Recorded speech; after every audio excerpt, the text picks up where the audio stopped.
जो predominant theory है वो है कैलोरीज इन कैलोरीज आउट।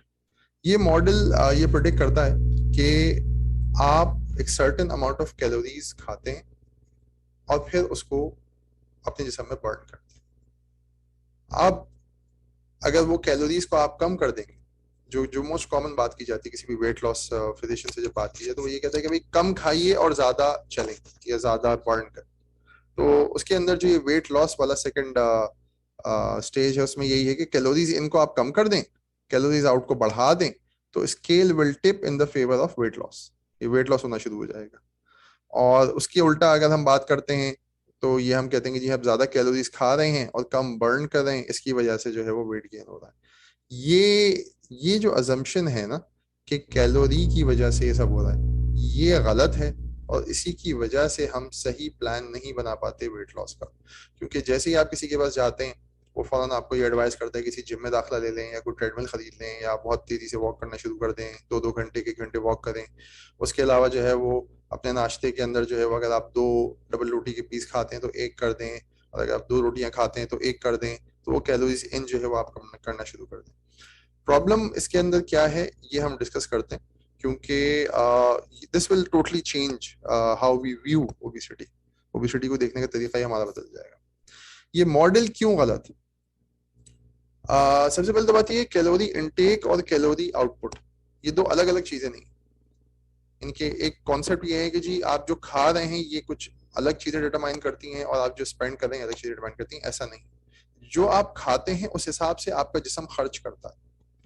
इसको आप इस तरीके से भी समझ सकते हैं, जितना हम कमाते हैं तो उतना खर्च करते हैं, तो उससे ज्यादा मतलब पॉसिबिलिटी नहीं होती। सिमिलरली अगर हम अपना कैलोरिक इंटेक कम कर देंगे, मिसाल के तौर पर यूजुअली मेल पॉपुलेशन की बात करें तो 2000 किलो कैलोरी कहा जाता है कि इनकी एक रिक्वायरमेंट है डेली। इसके अंदर जो है वो अगर हम 2000 से 1500 चले जाएंगे तो कैलोरी इन कैलोरी आउट मॉडल ये बताता है कि 500 कैलोरीज का डेफिसिट हो गया। 2000 आप बर्न कर रहे हैं और 1500 खा रहे हैं, तो डेली 500 कैलोरीज आपके अपने फैट की बर्न होना शुरू हो जाएंगी। ये बात इस वजह से गलत है क्योंकि जैसे ही हम कैलोरिक इंटेक कम करते हैं, विद इन अ मंथ हमारी बॉडी कैलोरी एक्सपेंडिचर भी गिरा देती है।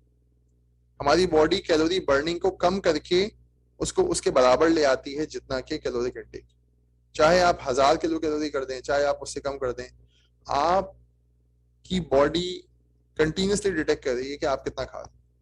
तो अगर आपने सही तरीके से चीज को अप्रोच नहीं किया तो आपकी बॉडी जो है वो अपना कैलोरी एक्सपेंडिचर कम कर देगी। इस पे और आगे डिस्कशन भी करेंगे इंशाल्लाह।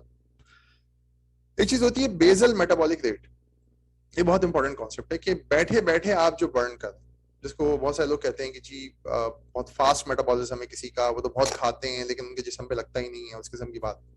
तो बेसल मेटाबॉलिक रेट जो है ना, ये एक इंपॉर्टेंट कॉन्सेप्ट है कि आपकी जिस्म में सबसे ज्यादा कैलोरीज जो बर्न हो रही हैं वो आपके जो रेस्टिंग पे समझ लें आपके जो फंक्शन काम कर रहे हैं, जैसे कि ब्रेन फंक्शन है या कार्डियक फंक्शन है, ये बेसल मेटाबॉलिक रेट का पार्ट है और ये सबसे ज्यादा इंपॉर्टेंट है।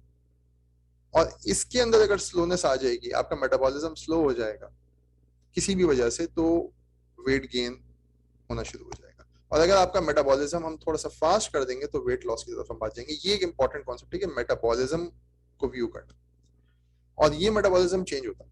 ये मेटाबॉलिज्म दिन में सुबह शाम में चेंज होता है। ये मेटाबॉलिज्म आपके खाने के हिसाब से चेंज होता है। ये मेटाबॉलिज्म जो है वो डिफरेंट डिजीजेस में कम ज्यादा हो सकता है। उसके अलावा यूजुअली हम ये समझते हैं कि जी कैलोरीज इन पे हमारा कॉन्शियस कंट्रोल, लेकिन ऐसा होता नहीं। ज्यादातर लोगों के बारे में यही बात की जाती है कि जी आप इस वजह से लूज नहीं कर सकते वेट क्योंकि आप में विल पावर नहीं। लेकिन इस विल पावर को जैसे समझना चाहिए।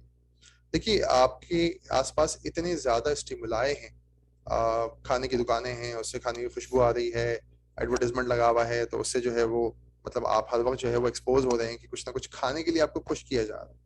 और ये जो एक आर्ट है एडवर्टाइजमेंट का, ये आपको आपके दिमाग में डिफरेंट न्यूरोट्रांसमीटर्स रिलीज कराता है, डिफरेंट हार्मोन्स आपके जिस्म में रिलीज होते हैं, जिसकी वजह से आप पुश होते हैं कुछ खाने के लिए। आप किसी खाने की दुकान के सामने से गुजरेंगे, आपको खुशबू आएगी खाने की, आपका दिल चाहेगा क्योंकि बॉडी में वो हार्मोन्स रिलीज होना शुरू होगा। ठीक है। दूसरी बात ये है कि डिफरेंट टाइम्स पे डिफरेंट मतलब हम रिस्पॉन्स करते हैं किसी भी स्टिमुलाई को। जैसे मिसाल के तौर पर अगर आप जो है वो भूखे हैं और आप किसी खाने की दुकान के सामने से गुजर रहे हैं, तो आपको बहुत ज्यादा भूख और लगेगी, आपका दिल चाहेगा खाने का, लेकिन आपका पेट बहुत ज्यादा भरा हुआ है और फिर आप उस खाने की दुकान के सामने से गुजरेंगे तो आपको वो चाहत नहीं होगी खाने की, क्योंकि आपका पेट भरा हुआ। इसका मतलब ये है कि डिफरेंट टाइम्स पे हमारी बॉडी में डिफरेंट हार्मोन्स रिलीज हो रहे हैं जो हमें खाने की तरफ पुश कर रहे हैं या ना खाने की तरफ पुश कर रहे हैं। तो ये बात करना कि सिर्फ और सिर्फ आपकी विल पावर इज इंपॉर्टेंट, ये सही नहीं है, क्योंकि बॉडी में जो है वो इसके अलावा भी बहुत कुछ है। एक और कॉन्सेप्ट कैलोरी के अंदर ये है कि जी कैलोरी किसी भी तरीके से ले लें आप, 100 किलो कैलोरी या 200 किलो कैलोरी चॉकलेट से ले लें, या आप 200 किलो कैलोरी मीट से ले लें, ये बराबर है। ये बिल्कुल गलत कॉन्सेप्ट है। गुड कैलोरीज भी होती हैं, बैड कैलोरीज भी होती हैं। बैड कैलोरीज को हम एम्प्टी कैलोरीज भी कहते हैं। देखिए कैलोरी तो एक चीज है, जो आप खा रहे हैं उसके अंदर कुछ ना कुछ उसकी न्यूट्रिशनल वैल्यू होगी और वो आपके अंदर जाके एक एनर्जी प्रोडक्शन कराएगी, लेकिन उसके साथ हमें क्या क्या मिल रहा है? उस खाने में सिर्फ और सिर्फ कार्बोहाइड्रेट्स ही मिल रहे हैं या सिर्फ फैट ही मिल रहे हैं, या फिर हमें उसके साथ वाइटामिन भी मिल रहे हैं, मिनरल्स भी मिल रहे हैं। तो वो खाना जो नेचुरल होता है उसके अंदर अमूमी तौर पे जो है वो vitamin, mineral, carbohydrate, protein, fat का एक प्रॉपर कॉम्बिनेशन होता है। उससे जो हम कैलोरीज लेंगे वो प्रॉपर कैलोरीज होंगी। और ये जो कैलोरी कॉन्सेप्ट है ना, ये इंट्रोड्यूस कराया है स्नैक्स बनाने वाली कंपनियों। एक जनरल कॉन्सेप्ट ये है कि जी आप जो है वो 200 किलो कैलोरी जो है वो इनटेक कर लें कोई चॉकलेट बार खा के, और फिर आप उसको बर्न कर सकते हैं ट्रेडमिल पे इतना इतना भाग के। तो ये जो कॉन्सेप्ट है कैलोरी का, ये बिल्कुल बॉडी फिजियोलॉजी के साथ कोरिलेट नहीं करता। तो ऊपर बहुत सारे हार्मोन्स के भी हमने डिस्कशन की कि आपका control over the calorie intake या कैलोरी इनटेक और एक्सपेंडिचर, इन तमाम चीजों को या बेसल मेटाबॉलिक रेट को भी हार्मोन इन्फ्लुएंस कर रहे हैं। तो क्योंकि हार्मोन मेन कॉज है फैट ग्रोथ का, कैलोरीज इनपुट का, कैलोरीज आउटपुट का, तो हमें ये मानना पड़ेगा कि ओबेसिटी एक हार्मोनल डिसऑर्डर है या एक हार्मोनल इम्बैलेंस है। ओबेसिटी कैलोरी एक्सेस का नाम नहीं। अगर आप गलत चीजें खाएंगे उससे आप में हार्मोनल डिस्टर्बेंसेस प्रोड्यूस होंगी, तो a person can become obese, चाहे वो जितनी भी कैलोरीज कम कर। और अगर आप सही चीजें खा रहे हैं तो आप एक कैलोरी बहुत कम नहीं भी करने के बावजूद आपका जिस्म जो है वो उसको आराम से निकाल सकेगा, क्योंकि वो एक पर्टिकुलर तरीके का पैटर्न बॉडी को देगी।